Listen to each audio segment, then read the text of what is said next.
ও মুমিন, কিতাবের মধ্যে আসছে আল্লাহ তাআলার কি পরিমাণ আল্লাহ তাআলার মায়া, কি পরিমাণ আল্লাহ তাআলার দয়া।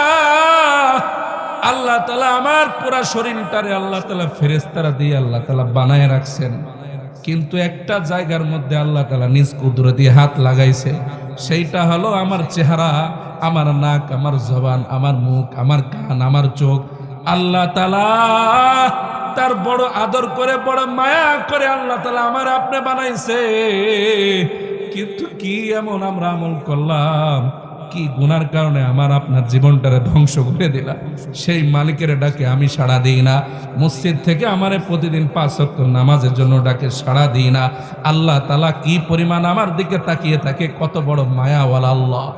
একজন বান্দা তার সারা জিন্দেগিতে সমান সমান বলে ডাকে, সমান সমান সমান বলে ডাকতেছে।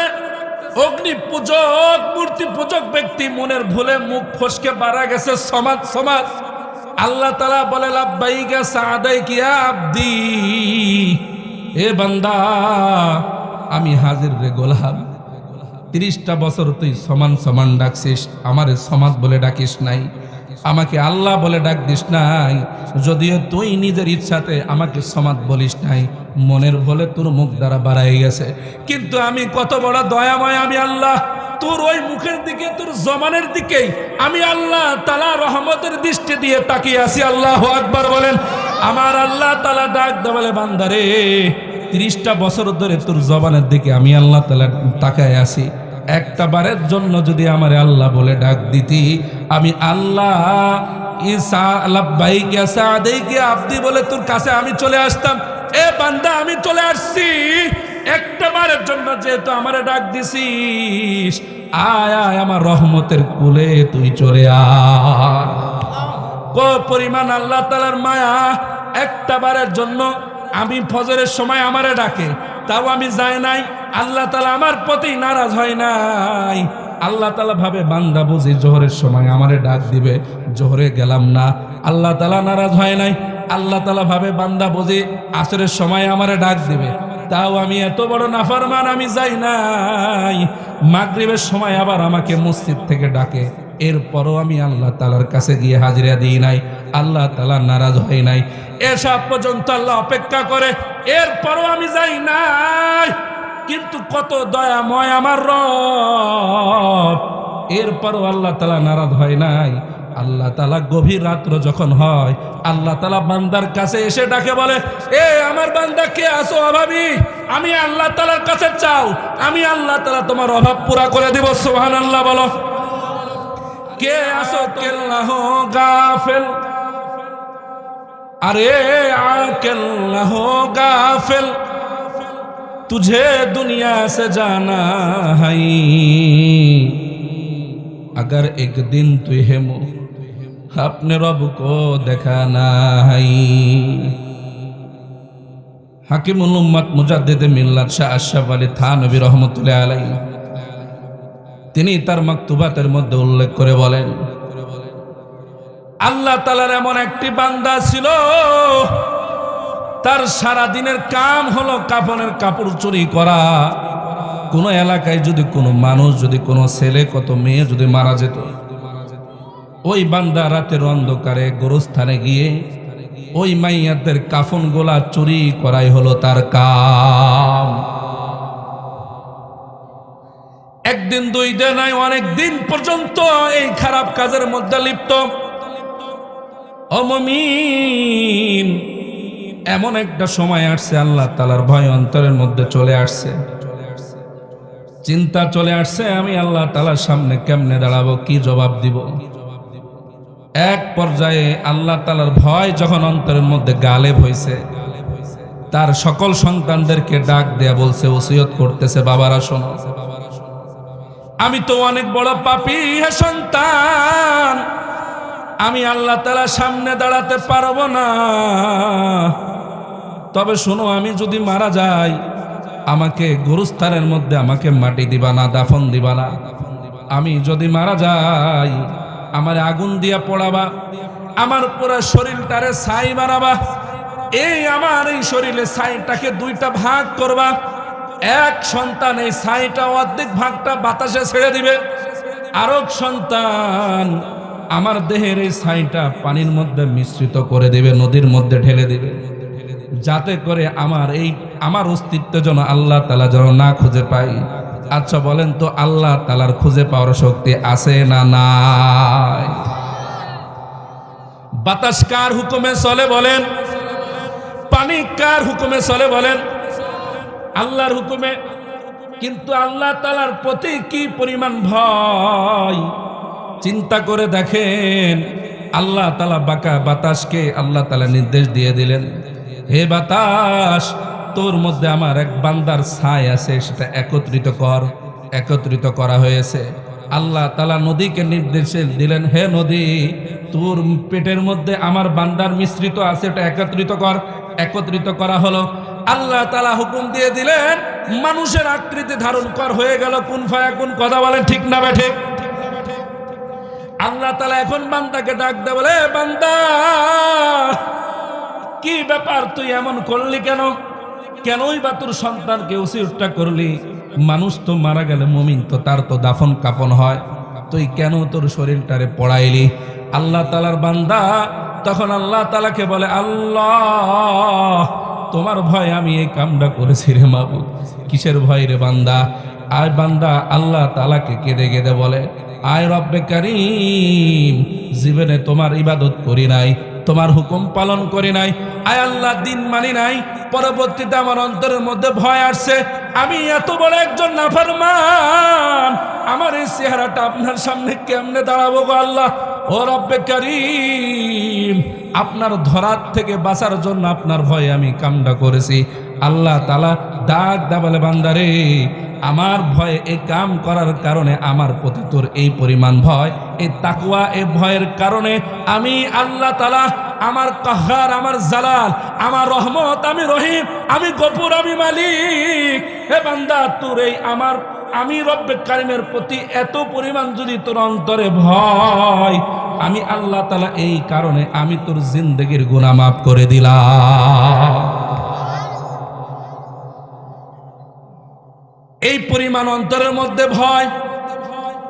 আজকে আমি বেনামাজি, আমার অন্তরের মধ্যে কোনো ভয় নাই। আমি আজকে নাফরমান, আমার পরকালের কোনো ভয় নাই।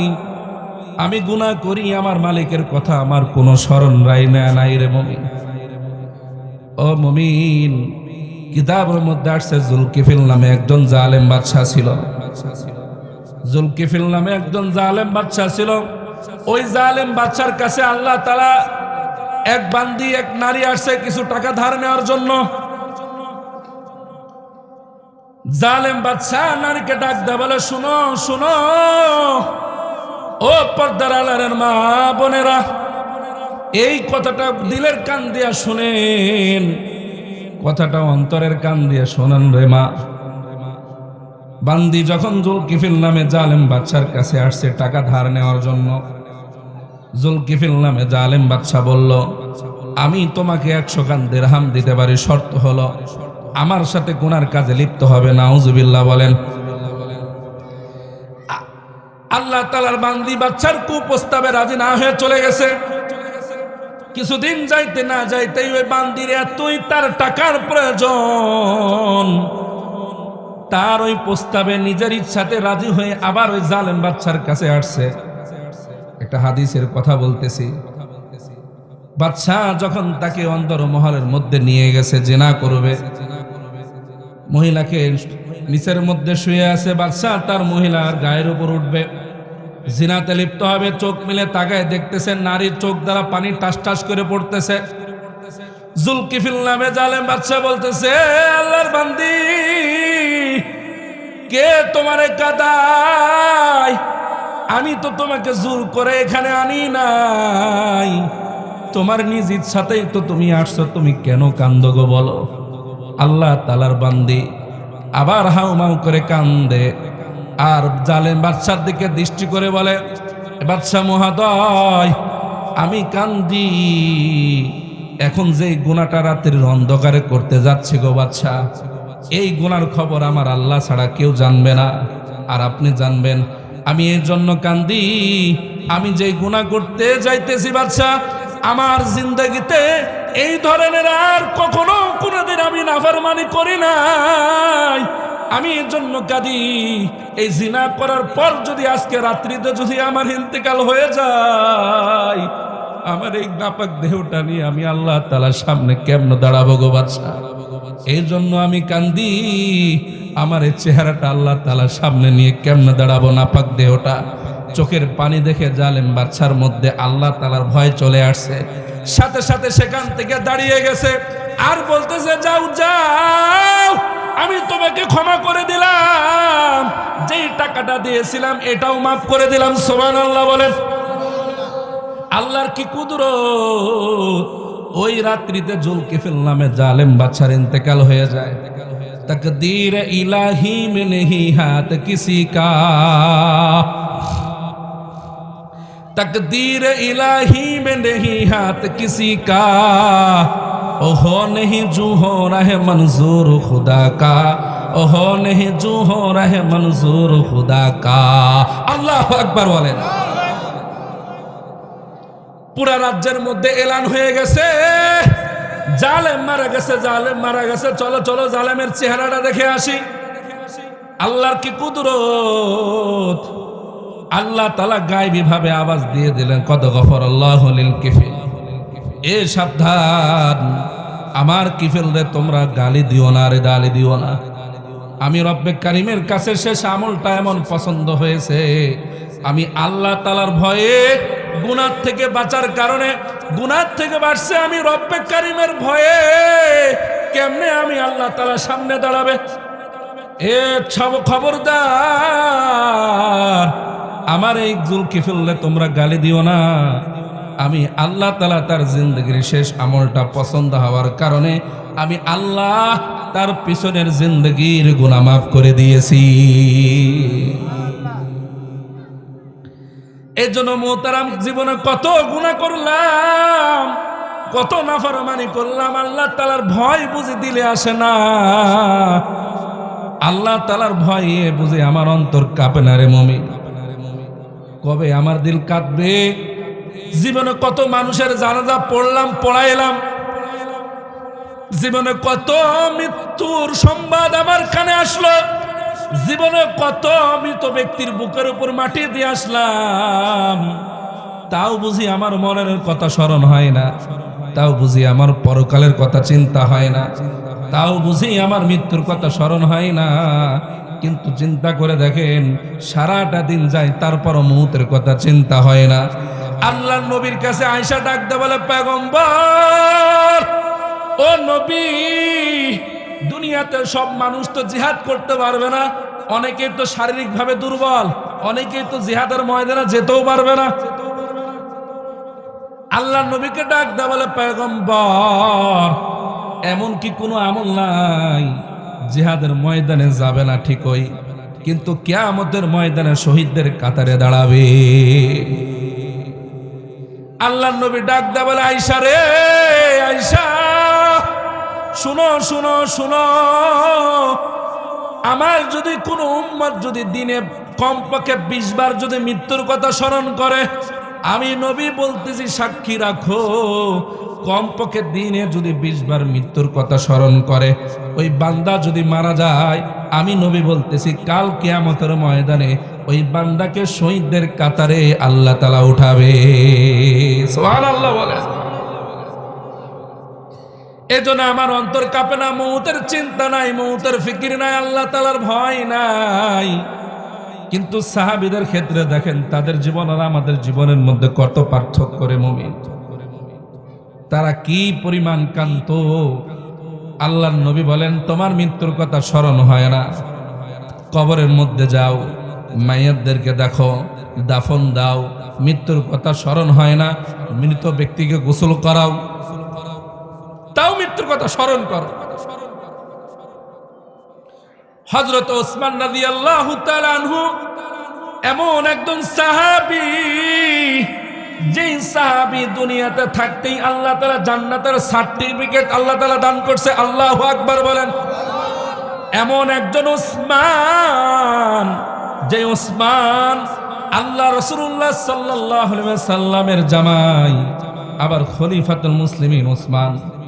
তার তো কোনো তো আখিরাতের পরকালের তো চিন্তা থাকার তো কথা না, কিন্তু চিন্তা করে দেখেন ওসমান রাদিয়াল্লাহু তাআলা আনহু যখন কোন রাস্তা দিয়ে যাইতেন, কোন গোরস্থান বা কোনো ব্যক্তির, মৃত ব্যক্তির কবর যদি তার নজরে পড়তো, ওসমান সঙ্গে সঙ্গে দাঁড়িয়ে যাইতেন, ওই মৃত ব্যক্তির দেখে, ওই কবর দেখে কান্না করত। এত পরিমাণ কান্না করত ওসমান, এক পর্যায়ে পাগলের মতন হয়ে যেত সাহাবী ওসমান। ডাক দেওয়াল ওসমান, আখিরাতের আয়াত শুনলে এত কান্দেন না, কিন্তু কবর দেখলে আপনি এত কান্না করেন কেন গো আমিরুল মুমিনিন? ওসমান ডাক দেওয়াল, শোনো রে শোনো, কোনো ব্যক্তি যদি মারা যায় তার প্রথম ঘাঁটি হলো কবর।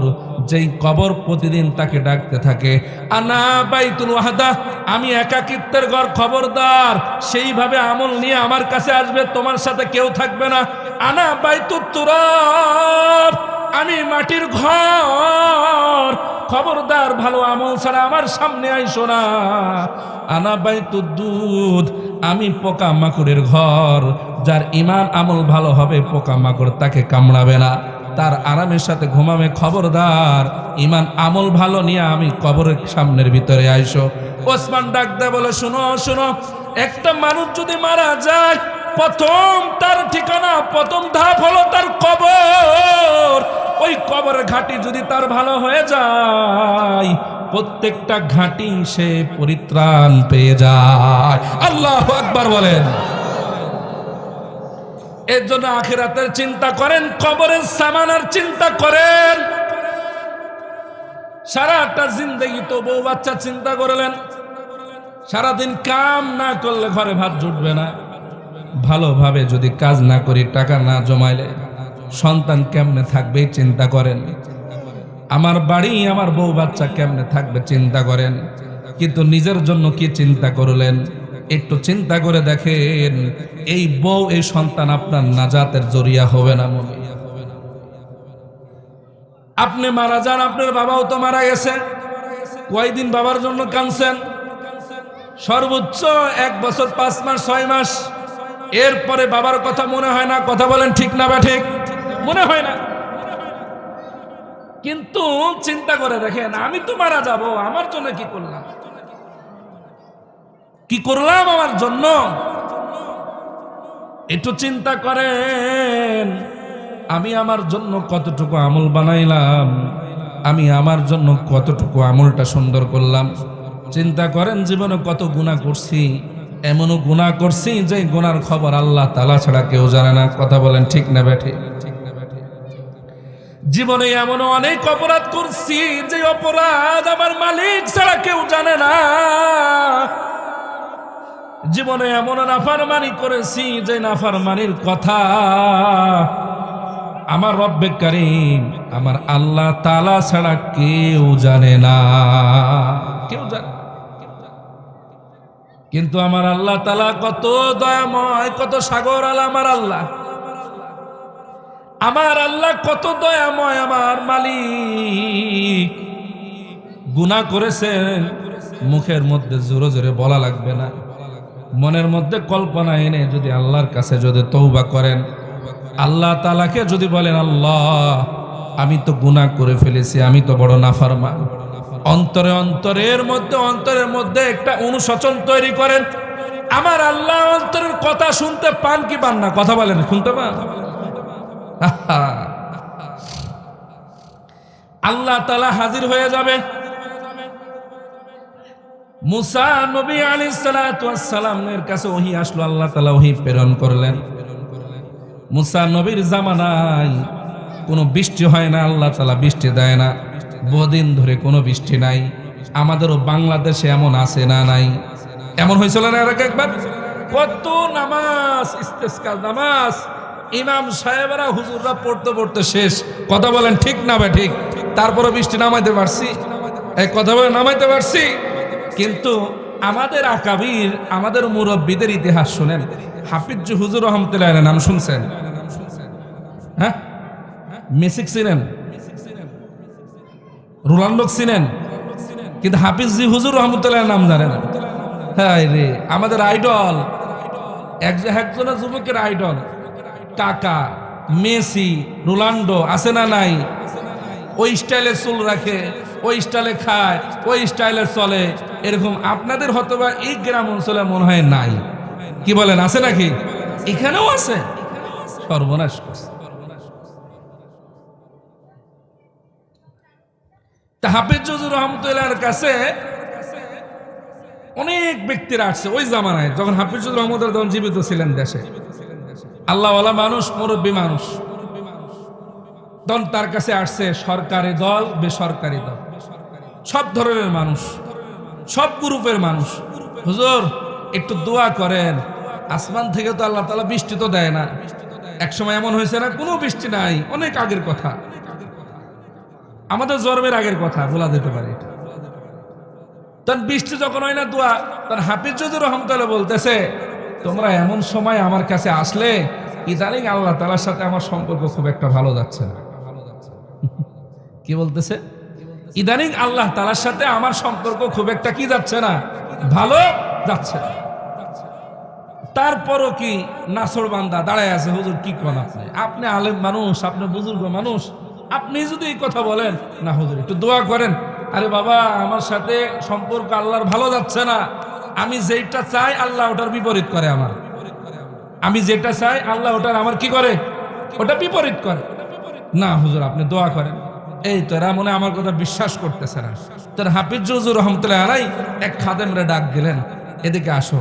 এদিকে আসছে, আসার পরে হাফিজ রহমতুল্লাহ গায়ের জামাটা বলছে বালতির মধ্যে চুবাও, বালতির মধ্যে একটা ডুবাও। বালতির মধ্যে পানি যদি থাকে জামা ভিজবে কি ভিজবে না? ওই কথা বলেন, আমার কথা কি বুঝতেছেন? আচ্ছা আমি আলোচনা করতেছি, আমার কথা বুঝতেছেন তো আপনারা? জামা যখন ভিজে গেছে, তখন খাদেম রে বলছে, শোনো এটা ওই যে রোদ, এ রোদে রশিটার মধ্যে এটা কি শুকাতে দাও। যখনই এই জুব্বাটা, যখনই জামাটা, পাঞ্জাবিটা রোদের মধ্যে যখন শুকাতে দিছে, আল্লাহ তাআলা ঝমঝম ঝমঝম করে বৃষ্টি দিছে। সুবহানাল্লাহ বলেন। তখন হাফিজ হুজুর বলতে, দেখো দেখো দেখো, আমি বললাম না ইদানিং আল্লাহ তাআলার সাথে সম্পর্ক আমার ভালো যাচ্ছে না, আমি যেটা চাই ওইটার বিপরীত আল্লাহ করে। আমি চাচ্ছি আমার জামাটা এখন শুকাতে, আর আল্লাহ তাআলা এখনই কি দিতেছে, বৃষ্টিতে আরো ভিজাই দিতেছে। আল্লাহু আকবার বলেন। আল্লাহ ওয়ালাদের এই ব্যতিক্রম কামও, সম্পর্ক খারাপ হলেও ওটা রহমত। কিন্তু আমাদের হাই রে, এত বছর ধরে দোয়া করি, এত ডাকি, এত বলি, তাও আমার কথা কি হয় না। কথা বলে আছে না নাই? মুসা নবীর কাছে আসছে, মুসা বৃষ্টি তো হয় না, একটু দোয়া করেন, আমরা তো শেষ, আপনার উম্মত গুলা তো না পিপাসায় বুকের ছাতি ফেটে যাচ্ছে, গবাদি পশু মারা যাচ্ছে, উটগুলা শেষ, আপনি একটু দোয়া করেন। মুসা নবী আলাইহিস সালাতু ওয়াস সালাম সমস্ত উম্মতদেরকে নিয়ে এক জায়গায় হয়েছেন, দোয়া করবেন। আল্লাহ তাআলার কাছে চাইতেছে, আল্লাহ তাআলা কোনো বৃষ্টি দেয় না। কি ব্যাপার, আমি পয়গম্বর, আমি নবী, আমার দোয়াই যদি কবুল না হয় উম্মত তো আমার প্রতি নারাজ হয়ে যাবে। আল্লাহ তাআলা কেন বৃষ্টি দেয় না? আল্লাহ তাআলার কাছে কান্দে কান্দে কান্নাকাটি করতেছে। ঠিক ওই মুহূর্তে আল্লাহ তাআলা জিবরাইলকে দিয়ে মুসা নবীর কাছে ওহী প্রেরণ করছে। জিবরাইল ডাক দিয়ে বলে, মুসা পয়গম্বর, আল্লাহ তাআলা আপনার এই জমিনে, এই জায়গায় বৃষ্টি বর্ষণ করবে না রে মুসা। কেন কেন কেন? জিবরাইল ডাক দিয়ে বলে, এই মুহূর্তে একজন ব্যক্তি টাটকা, এই মুহূর্তে নাফরমানি করে আসছে, এই মুহূর্তে গুনাহ করে এসে আবার তোমার সাথে আমিন আমিন বলতেছে। ওই ব্যক্তি যদি তোমার এই দল থেকে, তোমার এই জায়গা থেকে যদি পৃথক না হয়, আলাদা না হয়, আল্লাহ তাআলা বৃষ্টি দিবে না। মুসা নবী আলাইহিস সালাতু ওয়াস সালাম উঁচা টিলার পাহাড়ের উপর উঠছে, সকল উম্মতদেরকে উদ্দেশ্য করে ডাক দেয়া বলে, শোনো এই মুহূর্তে আল্লাহ তাআলা আমার কাছে ওহী প্রেরণ করলো। কে এমন আছো এই মুহূর্তে আল্লাহ তাআলার নাফরমানি করে এসে এই জায়গার মধ্যে আমাদের কাছে আসছো? যাও যাও, এখনই এই জায়গার থেকে তুমি আলাদা হয়ে যাও, তুমি নাফরমান, তুমি গুনাহগারের কারণে আল্লাহ তাআলা বৃষ্টি দিতেছে না।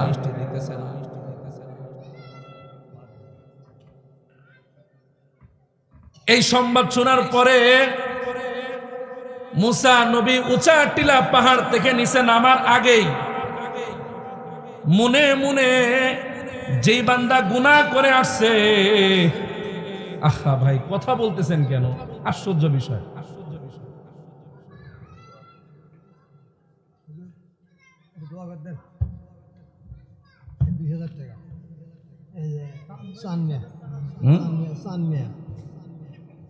পরে যে বান্দাটা গুনাহ করছে ওই বান্দার অন্তরের মধ্যে ভয় ঢুকছে কি ঢুকে নাই? হায় হায়, আল্লাহ তাআলা তো বলে দিছে আমার গুনার কথা।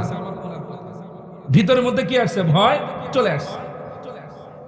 মনে মনে আল্লাহকে ডাক দা বলতেছে, আল্লাহ আয় আসমানের মালিক, তুমি কত বড় দয়াময় আল্লাহ।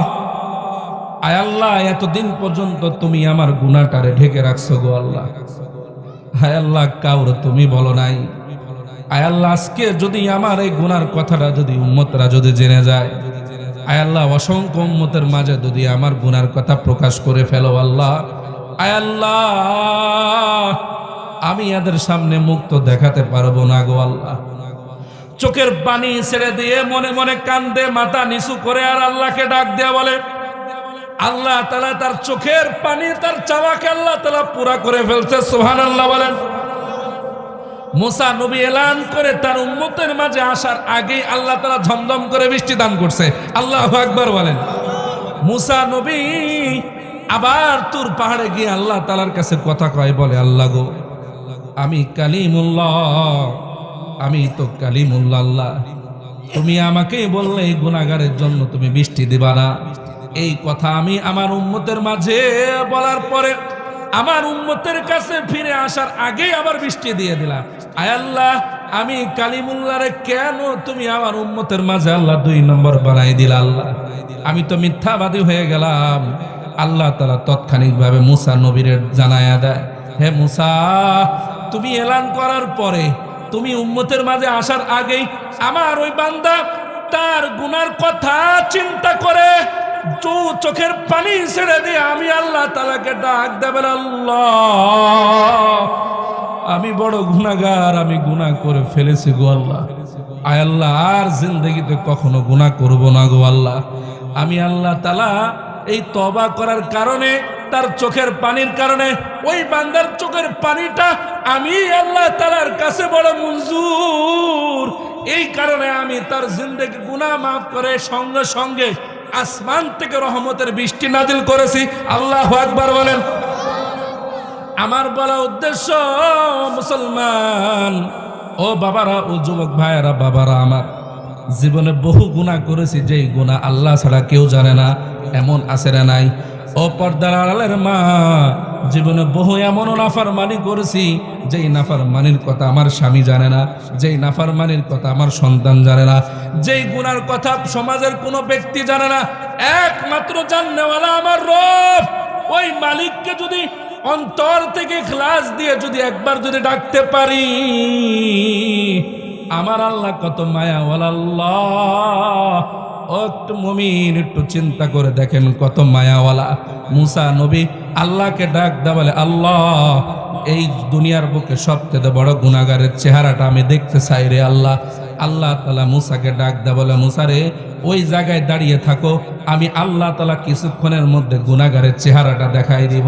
মুসা নবী ওই জায়গার মধ্যে দাঁড়িয়ে থাকে। একজন আল্লাহর বান্দা ওই দিক দিয়ে অতিক্রম করে। মুসা নবী তারে দেখলেন। কিছুক্ষণ পরে আবার আল্লাহকে ডাক দেয়া বলে, আল্লাহ বড় গুনাহগার রে তো দেখাইলে, আল্লাহ বড় নেককার রে, এই মুহূর্তে আমি দেখতে চাই। আল্লাহ তাআলা মুসাকে ডাক দেয়া বলে, মুসা রে, যেই জায়গায় দাঁড়িয়েছিলে ওই জায়গার মধ্যে দাঁড়িয়ে থাকো রে মুসা, আমি আল্লাহ তাআলা এখনই বড় নেককার রে দেখাবো। মুসা নবী ওই জায়গায় দাঁড়িয়ে থাকার পরে দেখতেছে ওই ব্যক্তি যায়, যে ব্যক্তি বড় গুনাহগার। আল্লাহ তাআলাকে ডাক দেয়া বলে, আয় রব্বে কারীম, একই ব্যক্তি বড় গুনাহগার, আবার একই ব্যক্তি বড় নেককার হয় কেমনে? আমি তো বুঝে আসে না রে রব। ও মালিক, আসমানের মালিক, তুমি আমারে বুঝায় দাও। আল্লাহ তাআলা মুসারে ডাক দেয়া বলে, মুসা তুমি যখন তাকে তুমি দেখছিলা তার কোলে কোনো সন্তান দেখছো কিনা? হ্যাঁ আল্লাহ দেখেছি। আল্লাহ তাআলা এখন মুসারে ডাক দেয়, বলে মুসারে, ওই বাবা ওই কোলের সন্তানটা নিয়ে সামনের দিকে আগাচ্ছিল। বাবা সন্তানের মতো কথোপকথন চলে। কি কথা? সন্তান বাবারে ডাক দেয়, বলে বাবা আমরা যে যাইতেছি সামনে যে পাহাড়টা দেখা যায় রে বাবা, ও বাবা এই পাহাড়ের চাইতে আল্লাহ তাআলার কাছে আর কোনো বড় কিছু, কোনো আসবাব, কোনো বস্তু আছে কিনা? বাবা সন্তানের উত্তরে বলে হ্যাঁ আছে। সেটা কি? প্রথম আসমান। সুবহানাল্লাহ বলেন। সেটা কি? প্রথম আসমান। আর সন্তানের ছোট বাচ্চাদের তবিয়ত হলো বারবার প্রশ্ন করা। কথা বলেন ঠিক না বেঠিক? আব্বু কি, কেন, কেন হলো এটা, কেন বলে কি বলে না, বারবার প্রশ্ন। সন্তান আবার বাবারে ডাক দা, বলে বাবা এই প্রথম আসমানের চাইতে কি আর কোনো বড় কোনো আসবাব আছে কিনা? বাবা উত্তর দেয়া বলে বাবারে প্রথম আসমানের চাইতে বড় হলো আল্লাহ তাআলা দ্বিতীয় আসমান। আবার কিছুক্ষণ পরে সন্তান বলে বাবা দ্বিতীয় আসমানের চাইতে বড় আছে কিনা? বাবা বলে তৃতীয় আসমান। আবার প্রশ্ন করে, বলে চতুর্থ আসমান। আবার প্রশ্ন করে, আবার বলে পঞ্চম আসমান। এইভাবে সপ্তম আসমান পর্যন্ত বলে। আবার কিছুক্ষণ পরে বলে বাবা এই সপ্তম আসমানের চাইতে কি আল্লাহ তাআলার কাছে কোনো বড় কিছু আছে নাকি? বাবা উত্তরে বলে বাবারে সপ্তম আসমানের চাইতে বড় হলো আল্লাহ তাআলার আরশে কুরসি। সুবহানাল্লাহ বলে। যেটা পুরা আসমান রে ঢেকে রাখছে, পুরা 7টা আসমান রে, এত বড় আল্লাহ তাআলা আরশে কুরসি। এরপরে বাবা সন্তান, ছোট্ট বালক সন্তান বাবাকে আবার আদর করে ডেকে ডেকে আব্বু আব্বু বলে, বলে বাবা ও বাবা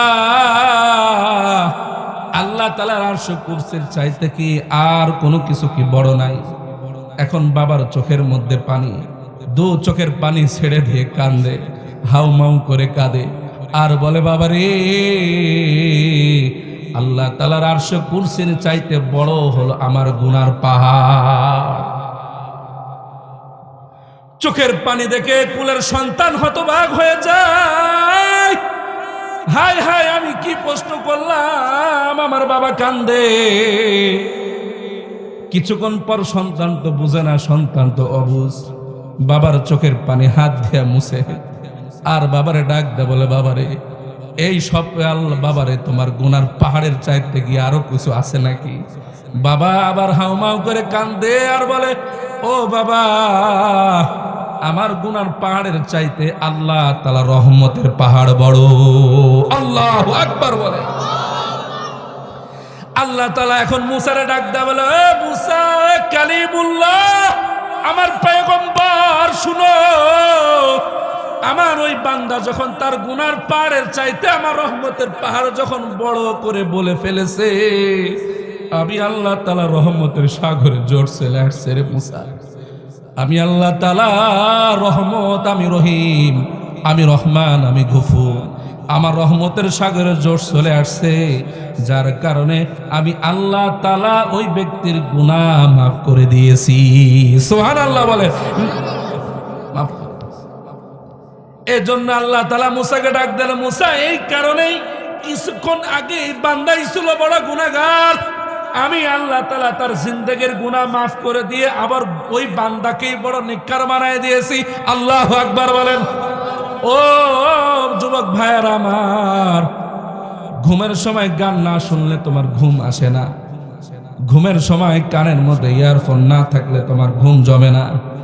ও বাবা জীবনে কত আপনি গুনাহ করলেন, কত নামাজ ছুটে ফেললেন, কিন্তু চিন্তা করে দেখেন আমি নামাজ না পড়ার কারণে আল্লাহ তাআলা কখনো একটা বেলার জন্য খানা বন্ধ করে নাই।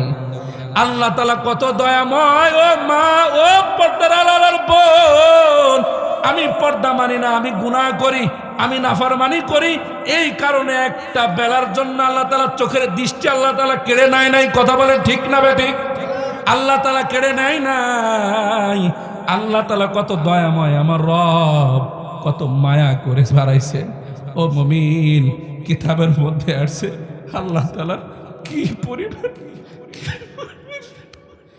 কি পরিমাণ আল্লাহ তাআলার মায়া, কি পরিমাণ আল্লাহ তাআলার দয়া।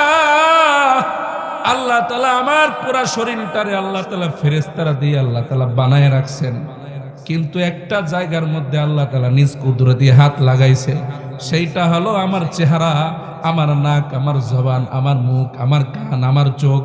আল্লাহ তাআলা তার বড় আদর করে, বড় মায়া করে আল্লাহ তাআলা আমার আপনি বানাইছে।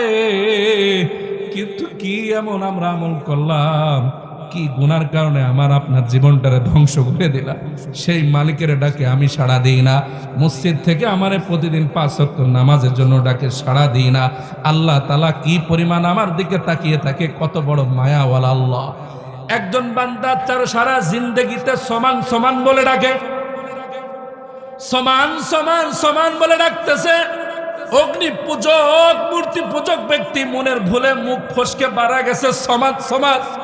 আল্লাহ তাআলা বলে লাব্বাইকা সাদাইকা ইয়া আব্দি, এ বান্দা আমি হাজির রে গোলাম। 30টা বছর তুই সমান সমান ডাকছিস, আমারে সমাদ বলে ডাকিস নাই, আমাকে আল্লাহ বলে ডাক দিস নাই। যদিও তুই নিজের ইচ্ছাতে আমাকে সমাদ বলিস নাই, মনের ভুলে তোর মুখ দ্বারা বাড়াই গেছে। কিন্তু আমি কত বড় দয়াময়, আমি আল্লাহ তোর ওই মুখের দিকে, তোর জমানের দিকেই আমি আল্লাহ তাআলা রহমতের দৃষ্টি দিয়ে তাকিয়ে আছি। আল্লাহু আকবার বলেন। আমার আল্লাহ তাআলা ডাক দে বলে, বান্দারে 30টা বছর ধরে তোর জবানের দিকে আমি আল্লাহ তাআলা তাকায় আছি, একটা বারের জন্য যদি আমারে আল্লাহ বলে ডাক দিতি, আমি আল্লাহ ইসা লাব্বাইকা সাদাইকা আব্দি বলে তোর কাছে আমি চলে আসতাম।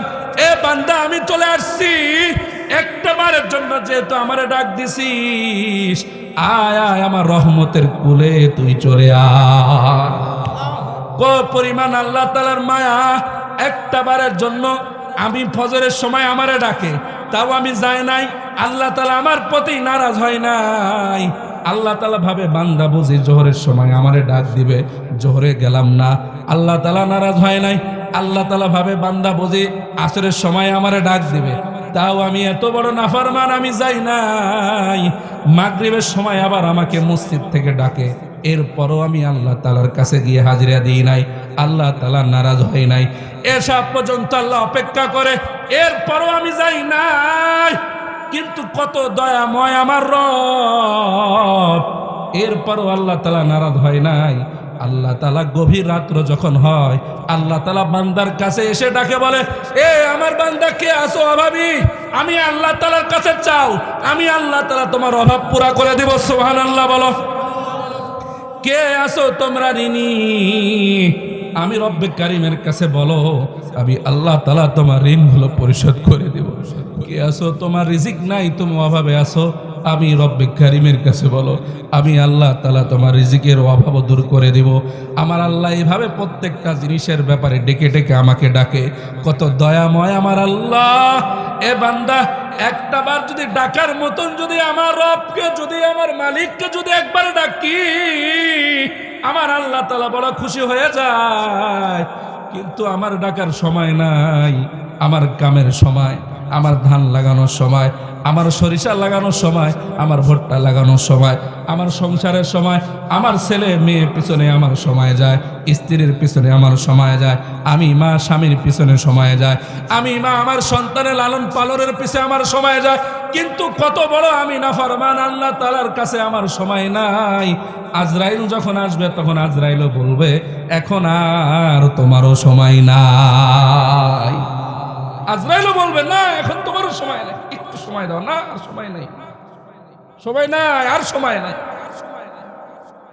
এই জন্য মুহতারাম, আল্লাহ তাআলার গোলামি করা লাগবে কি লাগবে না বলেন? লাগবে কি লাগবে না বলেন? কি কষ্ট হচ্ছে? শীত বেশি? চলবে কতক্ষণ বলেন? কতক্ষণ? না, শেষ। আপনাদের কাছে আর মাত্র 10 থেকে 15 মিনিট সময় নেব। থাকবেন তো সকালে ইনশাআল্লাহ? কথা বলেন, থাকবে তো সকালে ইনশাআল্লাহ? এজন্য চিন্তা করেন, আমার আপনার জিন্দেগিটা, এই জীবনের কি কোনো মূল্য নাই?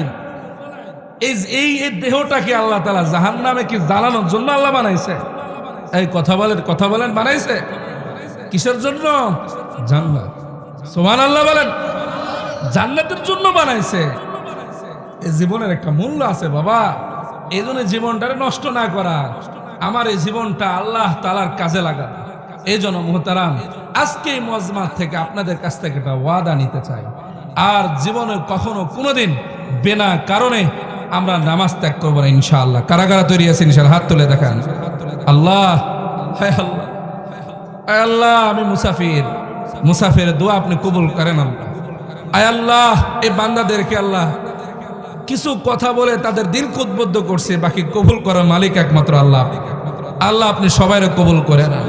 আয় আল্লাহ, পর্দার আড়ালের মা বোনদেরকে আল্লাহ তাআলা কবুল করেন। সকলে আমিন আমিন আমিন। হাত নামান, নামাজ পড়বেন। আরেকটি সবক আপনাদেরকে দিয়ে যায়, সেটা হলো প্রতিদিন 100 বার করে ইস্তেগফার আদায় করবেন। কয়শো বার? 100 বার। যে যে ইস্তেগফার পারেন, কেউ যদি বড় না পারেন, ছোট খালি আস্তাগফিরুল্লাহ আস্তাগফিরুল্লাহ শুধু এতটুকু বললেও ইস্তেগফার কি করবেন? আদায় করবেন। প্রতিদিন কয়বার? 100 বার। যদি পারেন সকাল বিকাল, সকাল সন্ধ্যা 200 বার, আরো ভালো। সকাল সন্ধ্যা কয়বার? 200 বার। এই দুইটা আমল, 5 ওয়াক্ত নামাজ এবং সকাল সন্ধ্যা 200 বার ইস্তেগফার। আর যখনই সময় পাবেন, ধান লাগাইতেছেন, আপনার হাত চলতেছে, মুখ তার বন্ধ না, এক কথা বলা, মুখ বন্ধ, আল্লাহ আল্লাহ আল্লাহ জিকির করবেন। পারবেন তো সকালে ইনশাআল্লাহ? এই আল্লাহরে ডাকবেন, যত বেশি ডাকা যায়, যত বেশি আল্লাহকে কি ডাকা যায়।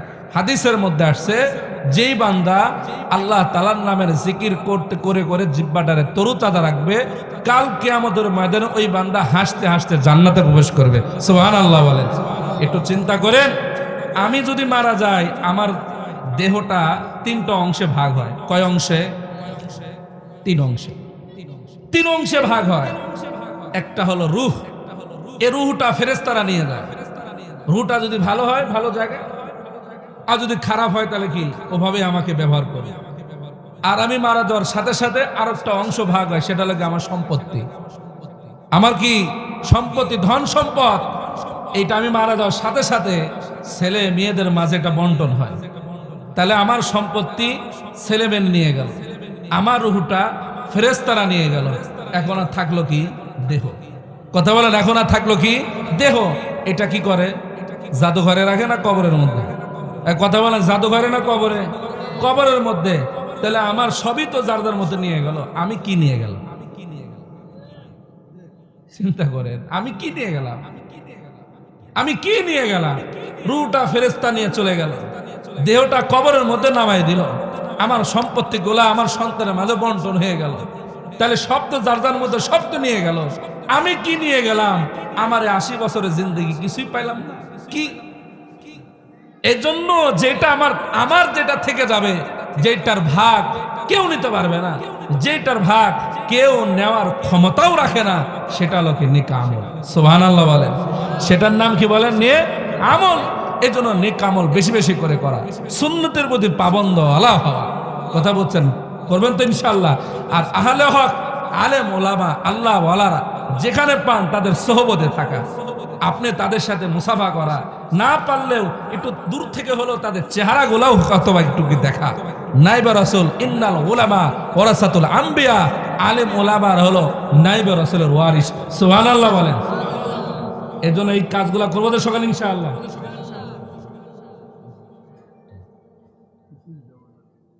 এই জন্য আমরা এই কাজগুলো আমরা করবো।